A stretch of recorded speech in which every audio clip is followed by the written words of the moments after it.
You want me to get out? So we can take a shot? No, if you want me to get out. Naslednja postaja Opel. In veš, s čim so me sezuli že čisto v štartu? Tukaj pečejo piškote. A veš, punce jih zrihtajo, spečejo, pa tukaj do take lušne vrečkice naštimajo. A ni cool? Kaj mi pa najbolj dosega všeč, da gor piše Cookies make you smile.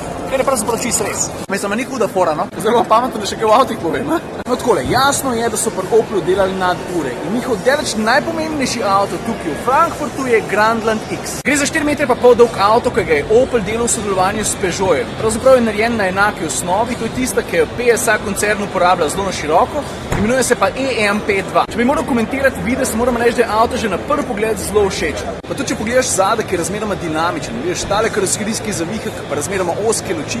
Cool. Kufra je od 514 pa do 1652 litrov. Je pa avto v osnovi 5-sedežnik. Grandlanda X boste poganjali samo s prednji kolesi, je pa res, da se je Opel zelo potrudil pri elektroniki. Gre namreč za to, da bojo ponujali kar 5 različnih voznih programov, ki bojo tako ali pa drugače uravnavali pogon. Med drugim ponujajo tudi 360-stopinjski pregled okolice, pameten tempomat, pa samodejno bremzanje, pa prepoznavanje pešcev, pa sistem OnStar, ki mislim, da ga tudi že dobro poznate. Kar se motorjev tiče, mislim, da boste začetek sam 2 ali 1,2 litrski benzinar, 130 konj pa s porabo 5,5 ali pa 1,6 litrski dizel, 120 konj pa s porabo 4,3. You need some space? You want me to get out?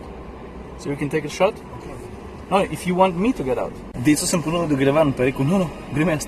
Ok. Kar se tiče arhitekture notranjosti, meni je zelo dobro poznana, pa sem tukaj noter koliko? 12-13 sekund, v bistvu je večino arhitekturnih elementov povzetih iz Astre. Tako izgleda vse skupaj, sam, ker ni kontakt, a lahko kontakt dam? Ne morem. Da bi se še lučke posvetile, da bi bilo malo bolj živo. Tako, lušna kabina, zdaj moram pa ven.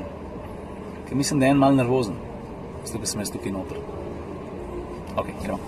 Pa mogoče samo še ena stvar, ki bi kakšnega znala zanimati, cena za dizla v Nemčiji bo 26,500. Tam nekje. Viš, tole je pa ta drug avto, ko ga je Opel tukaj potisnil v spredje. Ko vidiš, je to Insignia, ampak veš, kaj tukaj spodaj na tablici piše? GSI. V bistvu se ta oznaka vrača po par letih in čisto osebno mnenje, ker se vide za tega avta tiče. Stari, ta avto mi je pa takole na prvo žogo ful všeč. Je pa pri Insignii GSI tako, da boš lahko zbral ali bencinsko, tako z 260 konji, ali pa dizelsko z biturbo dizlom z 210 konji. Zdaj, če greš primerjavo z navadno Insignijo, avto je nižji, tukaj spredi žlajajo brembove bremze, znotraj v kabini vse skupaj tudi malo bolj športno, če vzameš avtomatski menjalnik, katerega delovanje je itak prilagojeno športnemu stilu vožnje, lahko šaltaš tudi ob volanu. Tole je pa še druga novost povezana z Insignijo, zadeva se imenuje Insignia Country Tourer. Mislim, da so te plastične obrobe jasen pokazatelj, čemu je ta avto namenjen oziroma s čim se spogleduje. S terenom. Zgleda robustnejša kot navadna Insignia, oddalja na 20 cm, ima tudi zaščito podvozja, ki se začne tukaj in se pol nadaljuje pod motor, da so vitalni pogonski sklopi zaščiteni. Drugače pa kabina, pa vsa tehnologija, ki jo ta avto nuca, je identična kot v navadni Insigniji. Če te pa zanima, kakšna točen je, posebej pa za nazaj pogledati vlog 265. Preden zaključim z Oplom, a vidiš, kaj piše na tleh? World Premier, Weltpremiere, Vivaro Life. To je v bistvu ta Vivaro, ki ga vidiš za mano in tako na prvi pogled nas zgleda čisto nič posebnega, dokaj ne pogledaš v kufer. Veš, kaj hočem reči? Sedeži se združijo v pojstlo. Tako, dost veliko. Jaz zdaj uradno navijam za to, da bi to postal eden izmed avtov Oplove testne flote v Sloveniji. Opel, a ste za? In to je to, kar se tiče Opla v Frankfurtu. A sem mi predolg? Spet sem mi predolg.